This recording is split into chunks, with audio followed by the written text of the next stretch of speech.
All right, we're gonna read the TPMS sensor codes on a 2015 and up Subaru WRX. We're also going to clone the OEM TPMS sensors onto some of these Autel 315 to 433 megahertz sensors. They're pretty much all in one to cover, I guess, multiple models. The part numbers I got, hopefully these work, are the sensor rubber screw in part number 300020. And what I'm using is this MaxiTPMS pad, also from Autel. Has this little pad.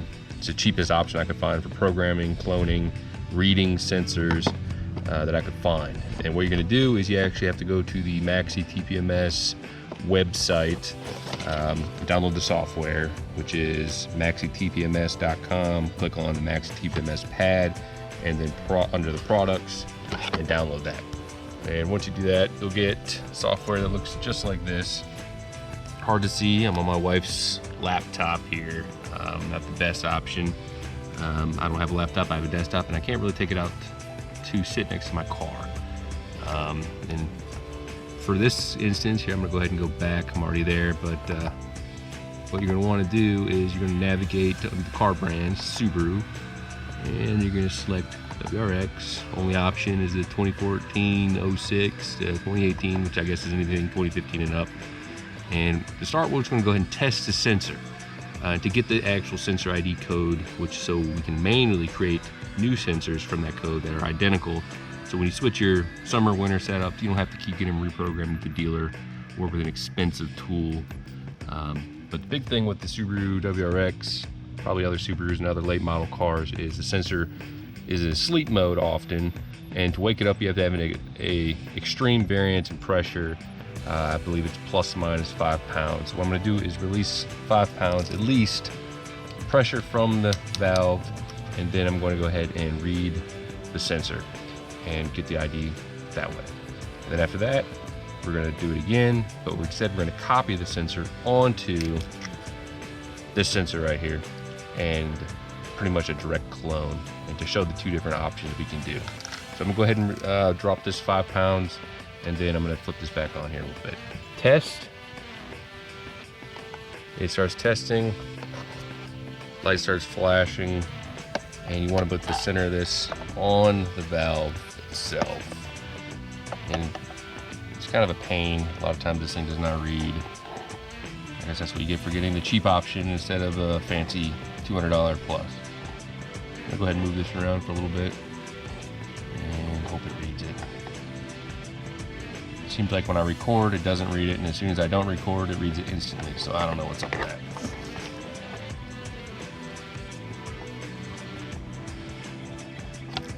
Gotta move it around.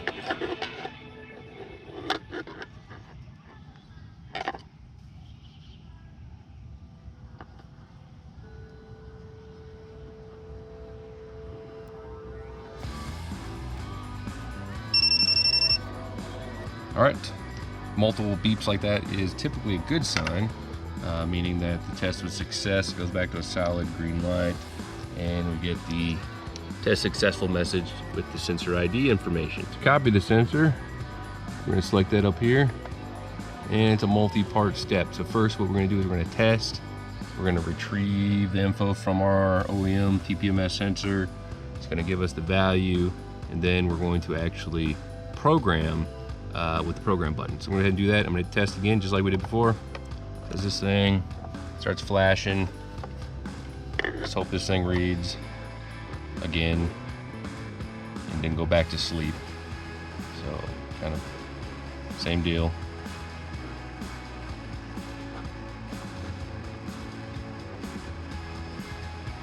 Just kind of move around on the valve here.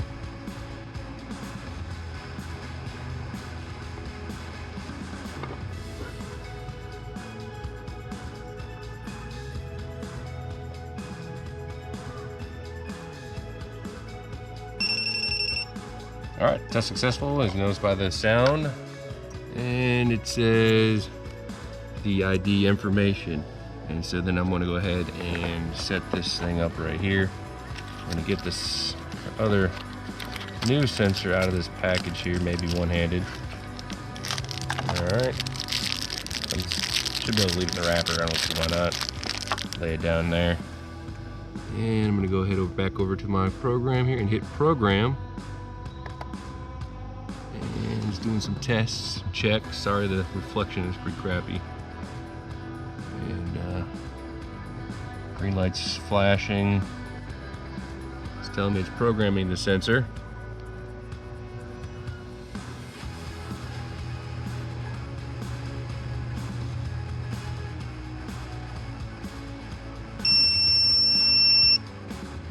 Failed. All right, well, that's not good.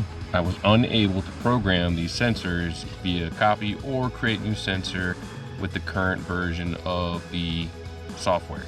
Contacted Victor with Autel. He got back to me pretty quickly, and they pushed out a new version of the software, which is just version 3.01, and I was able to successfully program with this version. So you have to make sure you have this version or it will not work with this pad with the MX sensors.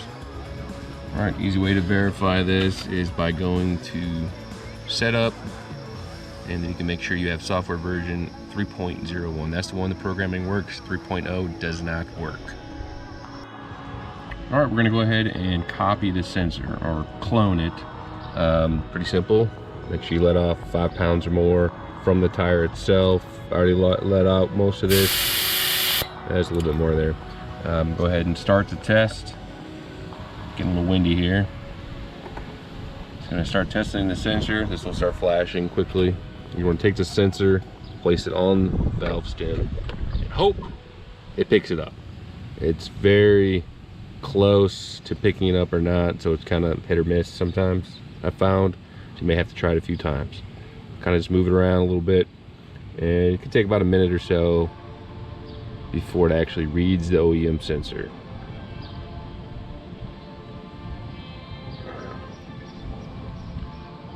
As you can see, it says testing sensor, please wait. So it's trying to read the OEM sensor through the wheel, through the tire. It's very quick if you actually have the sensor off. Of course, you can just lay it on the pad. It's almost instant.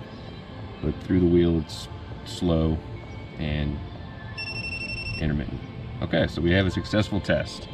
Here the pulses means it's good. You actually go and get a readout right there. And what we want to do is grab our replacement sensor. I found you can still do it inside the box. You want to lay it on the pad, and then you're going to go over here and click on program to program that value onto the MX sensor.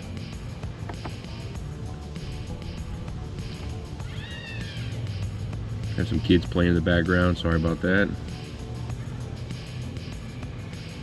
And now with the new version, it actually starts programming and the little progress bar fills up.